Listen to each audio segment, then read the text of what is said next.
Hey there, and welcome to the Second Lunch Podcast. This is episode 7, amazingly. We decided to keep episode 6. If you listen to episode 6, you may have realized we didn't black out, but we had to wait around a little bit before we recorded that one, and our beer didn't make it to the studio, but we barely did. I like the idea of clarifying we didn't black out. I just don't remember anything. That's a very alcoholic way of describing. I wasn't blacked out. I just have literally no memories. But we're back. Brussels, I hope you're still with us through 5 episodes at least at this point. Yeah, Brussels numbers is say you with are. us. I have no idea who you are, but I love you very much. Got some fun stuff to talk about today. Just got back from Arizona. I was visiting my grandfather. I got very sunburned. I was in the sun for about 8 seconds. I mean, that's their chief export is sunburns. Instantly started melting. And the worst part was I was at Brewers Spring Training. Nice. And we had a seat in the shade, but Katie didn't want to sit in the seat in the shade because we had Kendall, and she wanted to go out in the grass because she doesn't get sunburned instantly like I do. Too Irish for the sun. And I put sunscreen on my face, but I'm not just going to plop sunscreen in my very thinning hair. Now, I was also expecting to be sitting in the shade, but what wound up happening is I essentially got a second hairline of a sunburn outline right where my hairline kind of is. I like the idea of your face being like a firecracker popsicle where the top third is now red. Well, there's so much acreage on the forehead that I swear it attracts the sun, like the color black, you know what I mean? Like it's begging for... No matter what seat in the car you're sitting in, the sun is on your head, Yeah. possibly. It's like the eyes in a painting following me all the time. Exactly. So yeah, I got a really badly sunburned scalp, and it was extremely noticeable. You could see where the sunscreen ended and where the scalp burn began. So anyway, there I'm wasn't expecting a neat gradient on that. It was just a stark jump.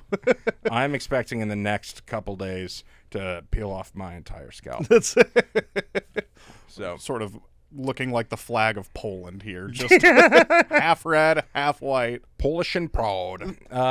So yeah, Arizona was fun though. One bad thing about Arizona, because I'm an eternally sweaty guy anyway, in putting on sunscreen. I'm not sure if you guys at home can see how hairy I am. For those listening, I'll say it's somewhere between a gorilla and Robin Williams. It's too much. It's entirely too much. So putting on sunscreen on something like that is a bitch, because as soon as I put it on my arms, the hair just absorbs it. It doesn't. I'm not even sure it ever touches the skin. Yeah, lotion is like a non-option. Yeah, it's just getting caught up. Yeah, actually putting sunscreen on my arms is a complete waste of time. Unless I walk out and they're like completely white, like a lifeguard's nose or something. Right. You know what I mean? Like, just wear sleeves at that point. So the hair's not doing me any favors, but the body hair has always been an issue for me my entire life. When I turned 18, my parents, as a graduation gift, got me laser hair removal. Just thinking about you, buddy. Because that is how offensive my body hair Got you in situation is. I had a laser back hair removal 13 times. Still got it. Do you know what that means? That means my back hair is more powerful than lasers. 13 of them. That's NASA grade. That's military grade back hair. That is impressive stuff. See, I mean, I would rather have your setup than mine, which is where on my back there'll just be splotches. Like, it's like Pangea broke up back there, and it's like there's just swaths of ocean between, like, oh, is that Serbia over there? So, and it's not like a fine amount of hair when it pops up. It's just like a tuft. Like, very much, you know, I'm thinking basically NHL mascot here. Well, the worst part about my body hair is, I don't know, I might be being picky here because I already have it, and, you know, the grass is always greener. But mine's like, my body hair's like straight. It's not curly, which I feel like would look cooler. What was it, Burt Reynolds? I think there are areas, though, where that would be very strange. Like, if I saw a bunch of curly hair sitting on, like, somebody's trap, I'd be like, what the fuck's going on there? Yeah, you gotta shave that. I think it works if it's on a chest. different deal on your knee. It bothers me when people say back hair is gross too. Like I can't help it. Yeah, I mean, that's far beyond your You control. probably got a wonky fucking nipple, you piece of shit. Fuck off. You're going to body shame me? We all got something gross. I like how your on our response to bodies. being body shamed instead of taking the high road is not even to body shame something you know. Like, we're just making blind assumptions. Something under their shirt, no idea.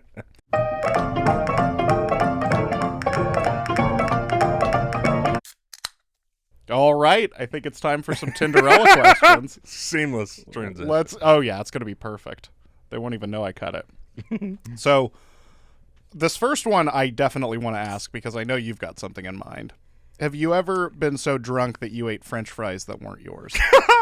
Oh, man. I was really drunk when I thought of this question, and ironically eating French fries. This That is weren't written mine. vaguely enough to leave a lot of suspicion as to whose French fries they were. Well, I think that is the key. Complete strangers. This happened when I was managing the Comedy Underground. I was 22. I was not yet on my brain medications to make me not psychotic. So, kind of a different Chris. I'm not going to say I wouldn't still do it. I'm not saying that. I'm just saying this was a little bit of a different I guy. can write this off. I can blame this earlier Sure. version. If you're offended by this, then it was because I was insane. And if you're not, I don't care. Anyway, I used to drink at work a lot. I used to walk in to the cooler, the giant walk-in cooler, and just take a 6-pack of Rainier out and crush it during the early show. Yeah. Kind of like an Andre the Giant pregame. Yeah, out of control, frankly. And so there was one night where I had a woman I was going to college with come to one of my shows. Had a great set, celebrated with a little bit of a shot of tequila. We started talking, we're going to go back to her place. Sweet, that's worth celebrating. A couple more shots of tequila. She wasn't really a drinker, so she didn't drink. So I had to take her shots. I think we see how this ends. No other alternative. I literally whiffed going in for a kiss, walking her to her car. If anybody should have been walking anybody to anybody's car, actually, she should have just gotten me an Uber at that point. This man's got to go home. But instead, I just went back to work. And, I actually wound up sleeping in Pioneer Square that night for a couple minutes before somebody else came and picked me up. But, on the ground in Pioneer Square, I was so sick. Yeah. I mean, sleeping... For a week after that. As somebody that's publicly drunkenly passed out before, there are levels to this, so to speak. Not all minutes sleeping in public are created equally, and I would say Pioneer Square is certainly some higher stakes. That's 8 hours. It's like some interstellar shit. On this planet, 10 minutes is a lifetime. Feels that way. Oh man. So yeah, anyway, that night I ate the french fries off of... Everybody had left, I thought. Everybody had left the showroom, I thought. But in the Comedy Underground, when you're in the back, you can't see the corners because it's kind of a not narrow, but a hallway, and then it opens up a bit. And so there's corners in there. You couldn't really see people were left. If you were a good manager, you would have known. But anyhow, Well, yeah, I was sitting in the back, and I espionage. saw somebody's I'm not going to say it was untouched. To me, it looked untouched. You were going to plate of touch it. food. Yeah. You're going to get touched. Oh, I touched it. And myself. Anyway, so I went straight for the fries and realized what I was doing. I was eating somebody's food that they didn't want to finish. And I said to myself out loud, "Oh, how the mighty have fallen." And these people were walking past me.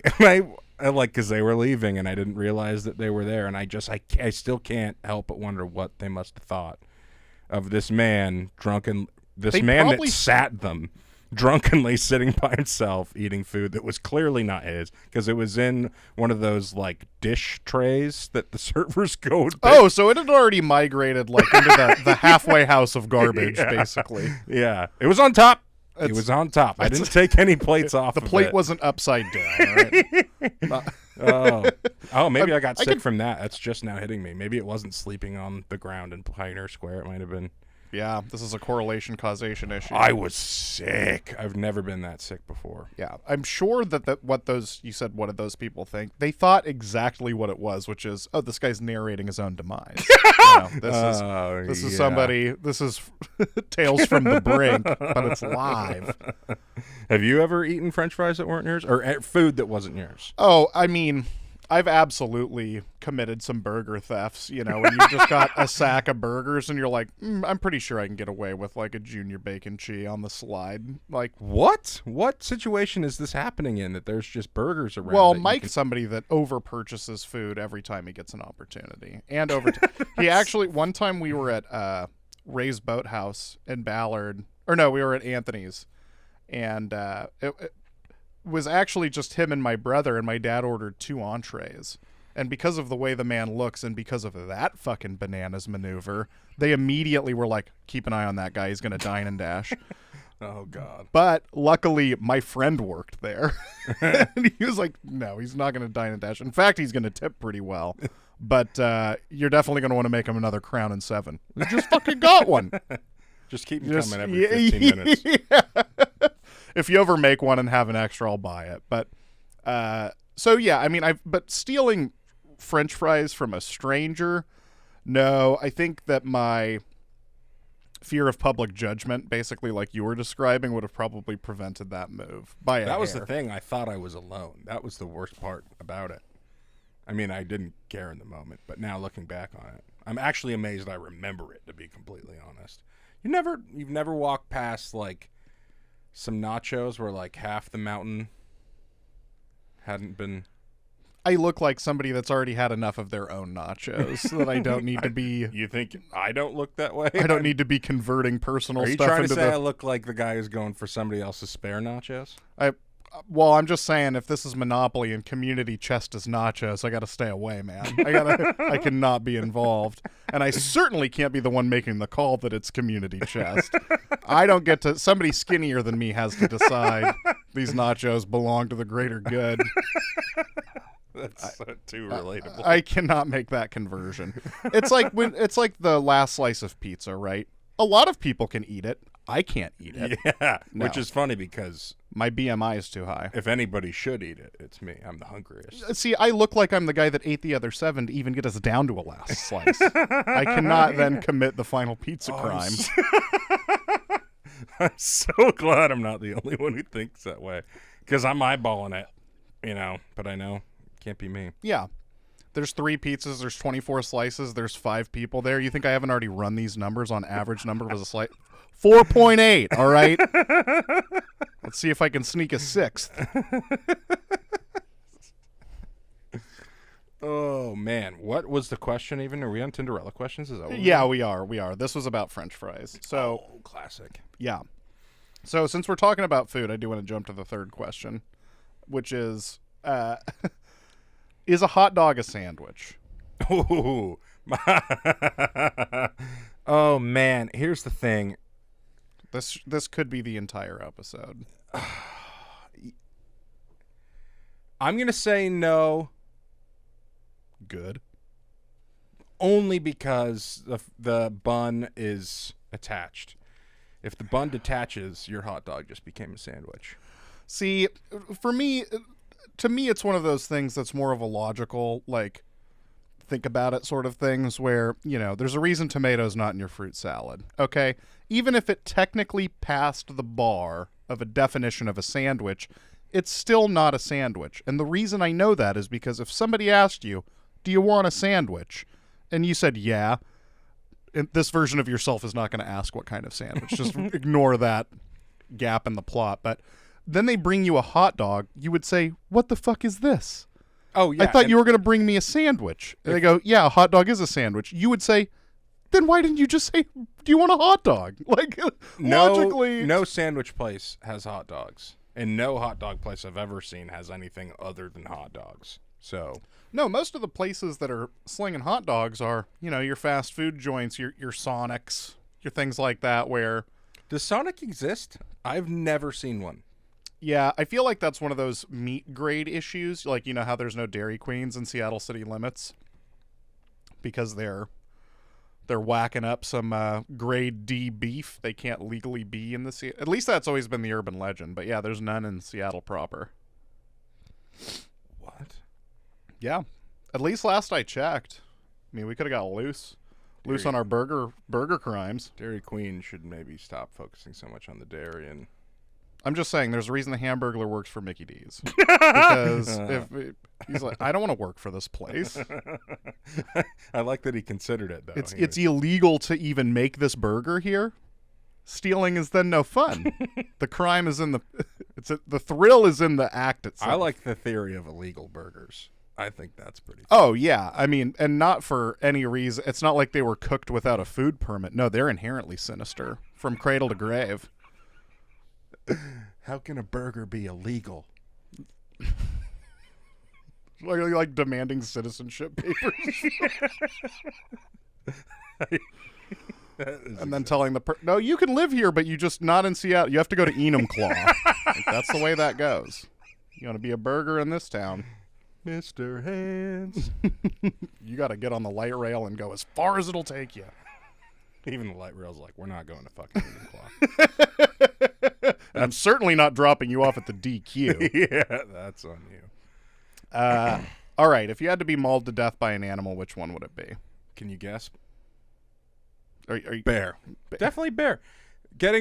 If you got mauled to death by like some kind of cat that isn't, let's say, a tiger or like, even if it was a bobcat, I think people don't really understand how big bobcats actually are. So somebody'd be like, it's because he's fat. He couldn't fucking get away. Bobcats. Oh, you're saying people are understating, so you want to just get fucked up by the biggest. Anytime you've ever heard of somebody getting mauled by a bear, you're like, it's a raw deal, brother. Yeah. Snake eyes, huh? Yeah, that is pretty rock and roll. Yeah. So.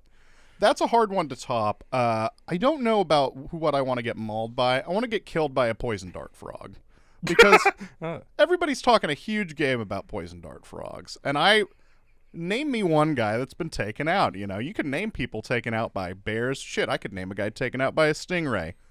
Nobody getting killed by poison dart frogs. I'm trying to elevate them on the food chain. I'm trying to put their name on the map a little bit more. What do you owe them? Why are you trying to do this favor? Favor for them? I'm getting mauled to death in this scenario, yeah, Chris. But why? What's the purpose? Oh, because they're dope. Oh, okay. Yellow and black. I mean, shit, dude. If I see an electric blue, I'm like, this poison dart frog, if it wasn't busy sending me into anaphylactic shock, I would say it should be the mascot for a baseball team. If we're going to die with a purpose. Oh, there's no purpose. Then I guess orca, just so people know how fucking stupid they are. I fucking hate orcas. Oh, see, I'm trying to show how cool this thing is. I'm trying to take Look, it killed that big old fat guy. See, you're trying to, like, politically. I hate him. This is... It's like a WikiLeaks thing where you're like, look what it did to him. But yeah, I'm going poison dart frog. I'm going to go with a pack of otters. All right, now we're getting silly. Let's get back on track here. Do you like the smell of your own farts or not?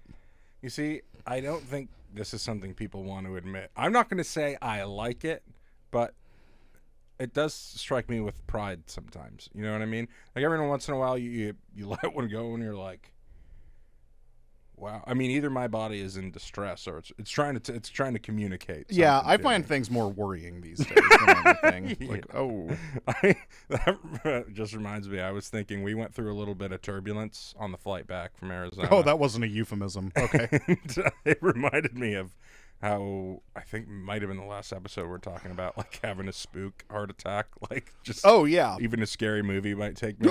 I was like, Jesus, turbulence might fucking do it.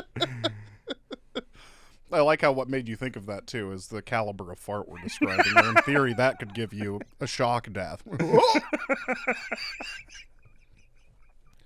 That's my exact last facial expressions.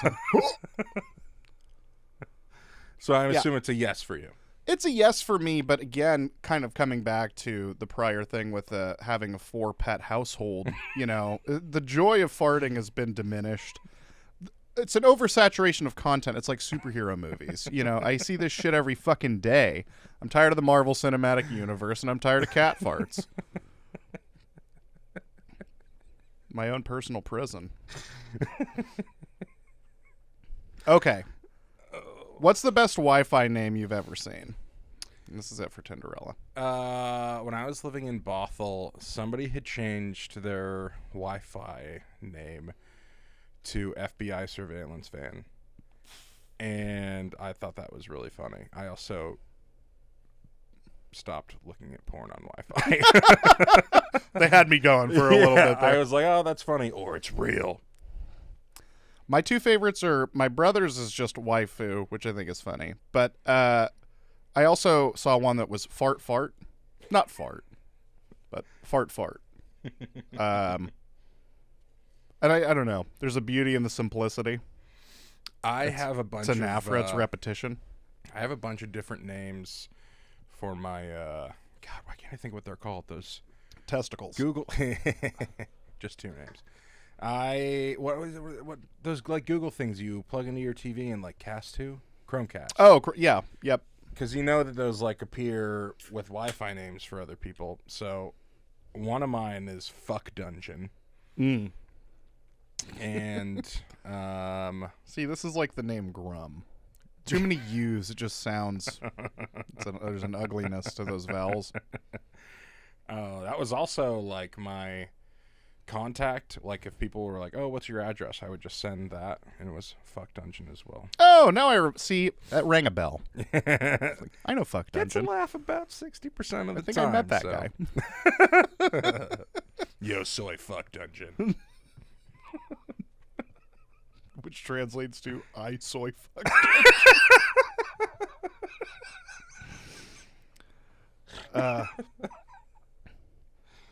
Oh God! I don't know if we cut that or leave that in. I So soy stupid. Fuck Dungeon. Why? That's so funny. I like that you translated one of the words and it wasn't even the one that needs. Well, that I was immediately channeling the Chris Farley. I am El Nino, which is Spanish for the Nino. God damn it! All right, Chris, we've got 30 minutes, so let's get into the get off my lawn story here. Oh my God, I hate my fucking neighbors is basically what it is. I live in an apartment apparently for too long. It's been like 12 years. I've lived in an apartment now and we're finally moving out and it is about fucking time because I never had a problem with my neighbors until the last couple of years. I'm just sick of every fucking thing they do. We have this one neighbor. He's the second closest to the garbage chute. He will just take his garbage and leave it outside his door. It drives me fucking insane. Every time I see it, I take the bag of garbage and I lead it up against the front door. So when he opens it, it falls in on him. It fucking pisses me off. I've told you about Smokey. Oh yeah. This fucking lady. When you're right, you're right. This fucking lady. Every time. There's like nobody in my building I see. I don't like know anybody in my building. I've lived there for 3 years. I never really see anybody. At least half the time I leave my apartment, I run into Smokey because she's coming or going from smoking, and it drives me nuts. Yeah, that one, see, when you describe that, it makes me think about, like, the cocaine birds or something. Like, you know, when you're person that's up until 4, 5, and 6 in the morning, like, I don't even, story? like, even her voice, and she always says, like, the same things to me. She never has a dog on a leash. She never has her little fucking dog named Roxanne. Of course it's named Roxanne on a leash. And every time I walk past her, she, like, like, was like, oh, I'm sorry, hold on, let me pick her up. Like, just have her on a fucking leash. How many times are we going to do this dance? Oh, let me pretend to worry about the scenario I created. And then she says, oh, he's not going to do anything. But that's not the point. What if my dog does something? You're not realizing how you're affecting other people here. Yeah. So I hate that. And then she sits outside just on the curb when she'll smoke outside for like 30 minutes. And she'll just sit there watching YouTube videos on full volume. This is right outside my fucking window. Or holding her phone and talking on speak. Hold it to your fucking ear. Nobody needs to hear your conversation. Anyway, starting to hate all my neighbors. There's this one guy in particular. I was the first person in my building to have a white Mustang. And then right after I moved in, another guy got one, and another guy got one. I refuse to believe that's a coincidence. No, that's a glitch in the Matrix. Those guys aren't even real. One of the them's programming real. code for the hotel. One of them's real, and he loves to rev his engine at like 1 a.m. just to wake up my infant child. sits out there and fucking revs his engine, dude. And I finally went down there and was like, dude, you have to stop. And you know what was really annoying about it? He's really nice. Here I am trying to hate this fucking guy, and he's nice. Anyway, so that's what that's about. We're probably going to have to cut it. It was just me being angry. It's not even like Lewis Black funny angry. I was just mad.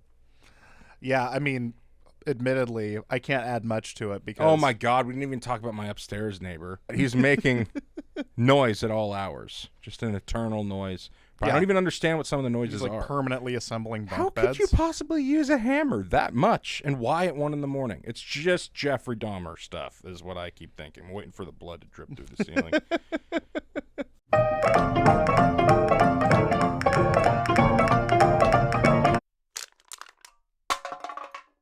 So it has been 3.5 months since Kendall was born, and Katie and I have not yet done the deed.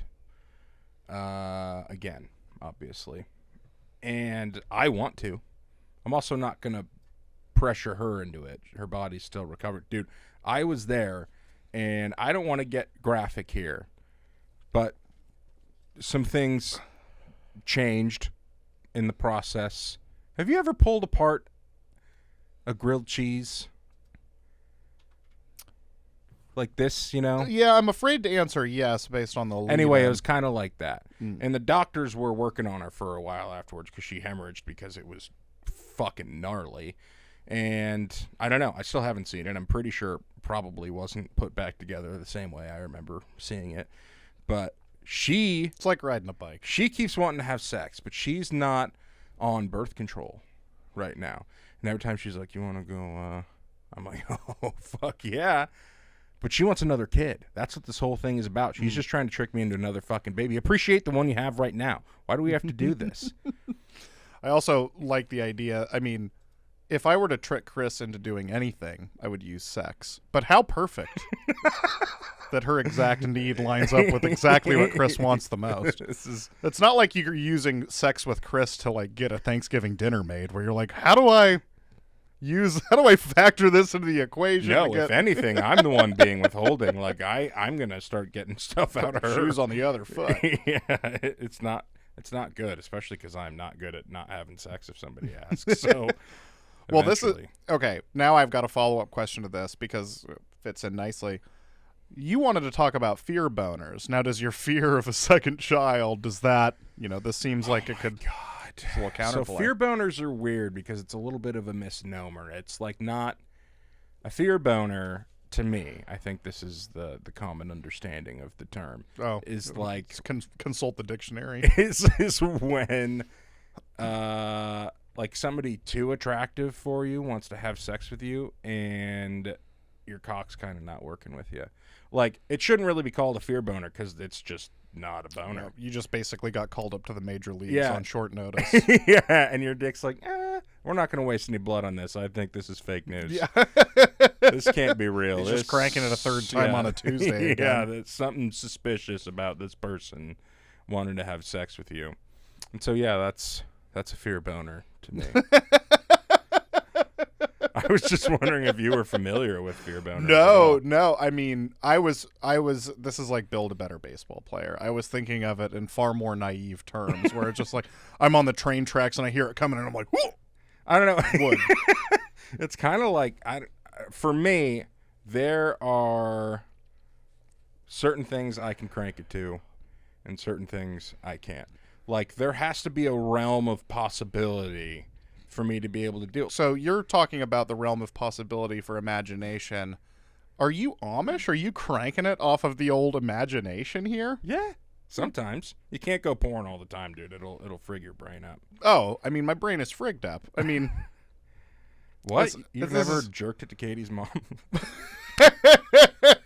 I'm just saying, dude. Oh, you're saying my brain's frigged up. Okay, well, hat on a hat. We're already there, Dad.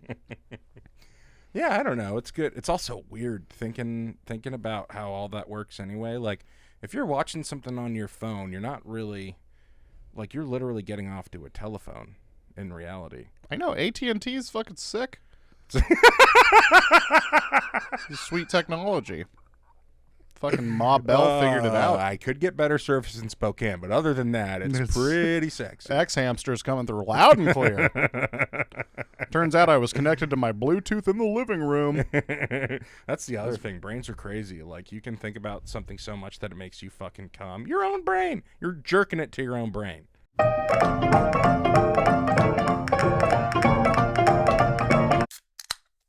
Since I couldn't empathize fully with fear boners, I understood. You've never had a situation like that. I don't have that many sexual memories. No, I've got a lot. Yeah, see, I mean, you're over here. You're having But it's also weird, dude. Like, I get what I look like. I don't think I'm a bad-looking guy for what's going on here. But not everybody's interested in this. Not everyone's down to clown. The percentages are much lower than whatever Hot Jake's doing. But I guess because I'm funny, like, I don't know what it is, but I way out punt the coverage. You've seen Katie. She's way too hot for me. That's not the first time that happened. Right. But Katie's the most beautiful. She does listen, so I don't know why I was looking at the camera. And Ashley, if you're listening, just know I'm not sleeping with anybody else. I'm just on Wikipedia. All right. This is a topic though that we can absolutely come to agreement on, which is what is it? Girl Scout season? Is it Girl Scout cookie season? Oh my fucking god, dude! I was at the store last week, and I was walking towards the exit, and I saw some folks. They wound up not being Girl Scouts, but I saw people standing in front of the store with a purpose, and like people like trying to not look at them on their way in. So I was like, I'm going to the other exit, Right. and thank God there's nobody there. But Girl Scouts stress me out, dude. Every time I will try to avoid them. Even though they are selling something that I want, I don't like that they are presuming that they got me right away. Yeah.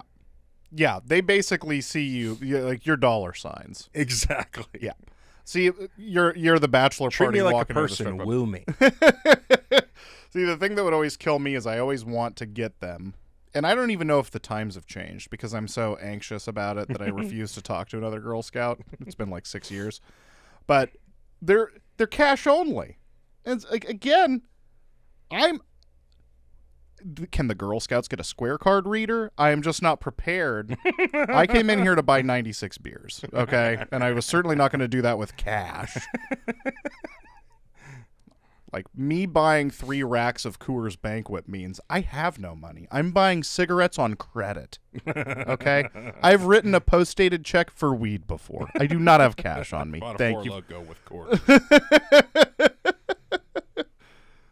Yeah, I'm very thankful that most modern grocery stores have 2 doors so that I can go to the other one only to find that they've staked out both of them. No. They've got both of them on lock. That should be illegal.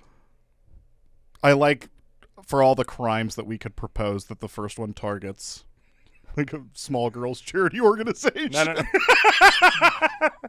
Well, first we got to stop cheese curds through windows, and then Right. And then child arson, and then child arson. You mean burning children?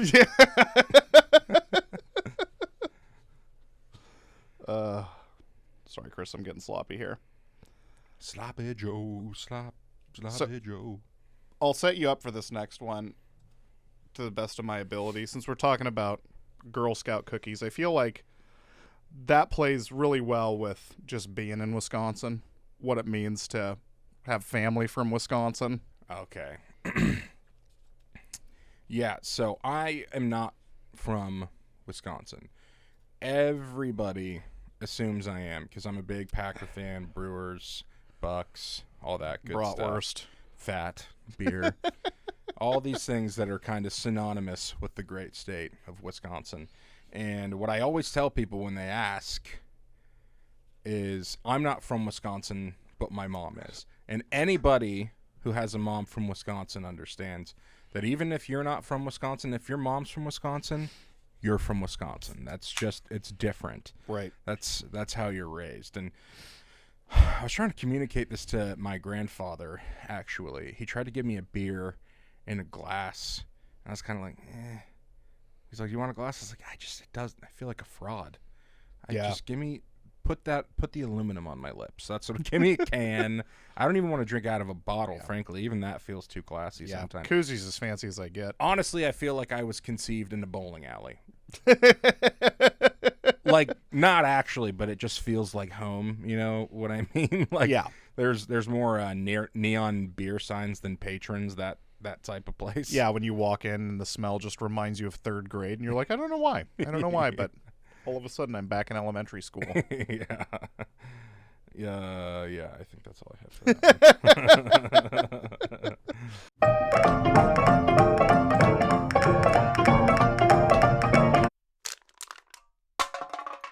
As you've seen on the show, we're a fan of recurring segments, and we're going to introduce a new one today. Oh, yes. And this one is a game in which I present Chris. Oh, God. With That's how we decided to do it. Yeah, I think so, right? All right. Hold on. Let me stop slouching. I present Chris with an idiom.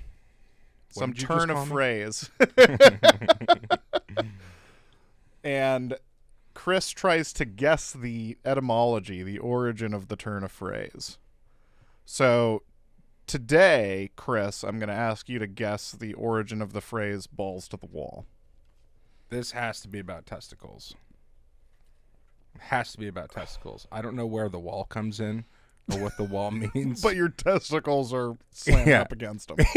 Okay, so it's like a person that is running so hard they're going to run through a brick wall and their balls are going to hit because they run into it instead of going through it. See, this is funny because I was thinking, so in the same realm, but I'm more thinking of it like a jet fighter pilot that's being, the jet is being driven by a scrotum. And as he braces for the G's, the testicles just fly back. Pretty intelligent scrotum. That's got through flight school. What is that? So I'm right. Bottom third of his class at West Point, but he got through. No, it's not. Bottom third. So it does have to do with basically going, full gear, but it's like I believe it's the balls on the jet controls being pushed all the way forward for maximum speed. So it does have to do with jets. It does. Just what's happening to your testicles is secondary. Why is there a wall? That's not good design. I mean, I think that any turn of phrase will sacrifice a lot just for the rhyming. Like balls to the front of the aircraft just doesn't ring well. Don't use balls. It seems like they settled on balls first. They're like, it's got to be something with balls so people think testicles. It was the 40s, man. I mean, it's the 40s, huh? Simpler time.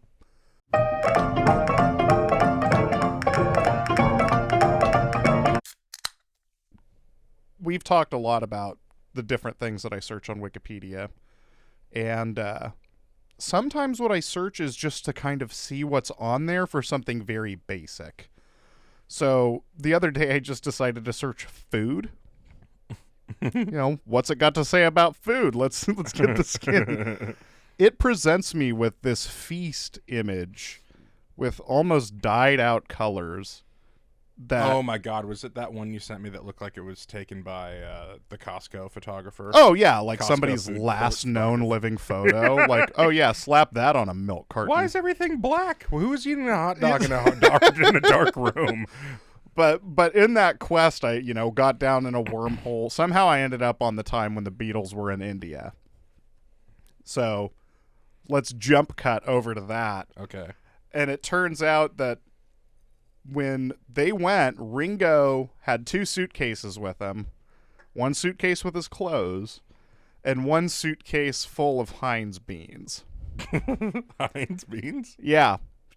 Claims it's for a sensitive stomach, but as somebody that's at least been to Ireland and has eaten basically the same cuisine, no food allergies there. What the fuck are the Brits doing with beans on toast? All these fucking countries they colonized, they couldn't come back with a recipe? Jesus Christ. No, All the food is just garbage over there. And then they wonder why we're fat. Oh, because we have food, you pieces Well, of yeah, shit. because we're not living like it's still the Blitz. Why do they have so much gun violence? Oh, because you made us think we need guns, you pieces of shit. I like the idea of them criticizing us for gun violence and me being like, well, you have bread in a can, so why don't you get that sorted, huh?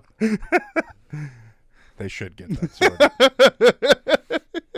Beans on toast, man. He needed beans, that much beans. How long were they in India?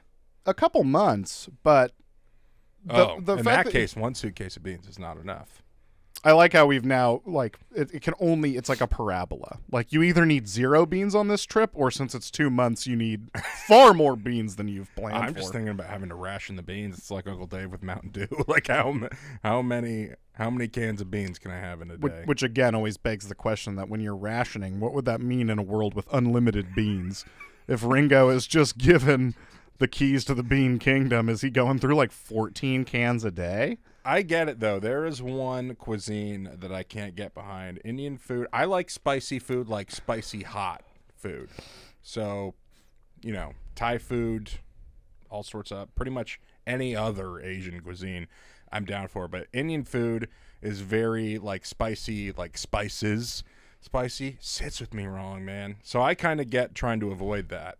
Yeah, if it sits with you wrong, because it's delicious food, but if it fucks with your stomach, it fucks with your stomach. Oh, I don't agree with the first part either. I don't even think it fucks with my stomach. I think it fucks with my tongue.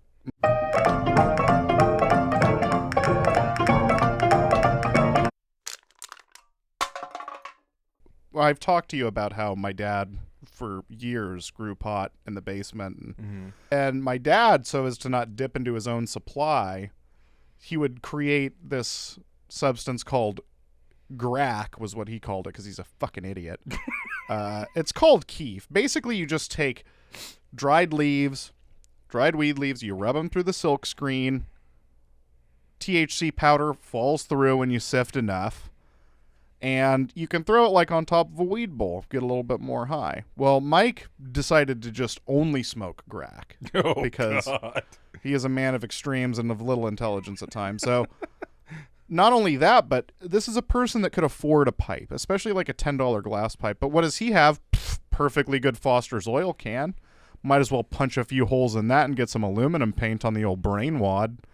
So he smokes and it's powder. It's a fine powder. It's not sticky like hash. It's like green tea or something. And he smokes out of this oil can for like 3 months. And then one day I go upstairs, my bedroom's in the basement. I'm like, I'm going to make some fucking Lucky Charms. I didn't see Lucky Charms coming into this picture. Oh, yeah, no, it's not food. So you might as well go all the Smoking out way. of an oil can. That's cancer. That's for sure. cancer I mean, bad. unless you can't get cancer. He might unless you're vinegar and things just won't grow inside of you. Oh, just camel up. Can't get cancer. Yeah, the water's the most dangerous thing happening to him. But he's like, I'm gonna cut into this thing, see what's He starts in there. drowning. He just inhales the entire pool. So I'm just like emptying cereal out as he pulls out this Foster's can, and he grabs a bread knife and he just starts cutting this oil can in half and dumps it out, and it is like black tar heroin. Basically, it is like this sticky brown mound. It's all the grack that he had smoked that had fallen through his crudely knife punctured fucking bowl screen and had been subjected to all of the resin. Oh my God. So he cuts this open, dumps it out, prepares a new oil can. This one's toast. Got to get a new one. Loads a bowl of this, smokes it, immediately projectile vomits into the sink.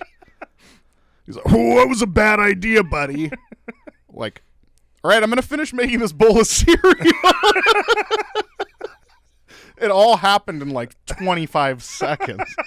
Just a man's terrible ideas. That's like that episode of The Office where everybody's barfing, and then it pans to Creed, and he's just like eating his soup in the corner. Like, exactly. Yeah, the bat being loose. Yeah. The other quick aside I'll tell before we get out of Jake's hair here is Mike is also just a puker. He's just one of those guys. So there was a time where my brother and his friend were smoking hash. They were trying to hide it from Mike not because they didn't want our dad to catch them, because they didn't want Mike to smoke all the hash. Hide it from him. He's a goddamn degenerate. He comes up. He's like, "Are you guys smoking hash in here?" Like, he hears it. Like, his spidey sense for hash goes off.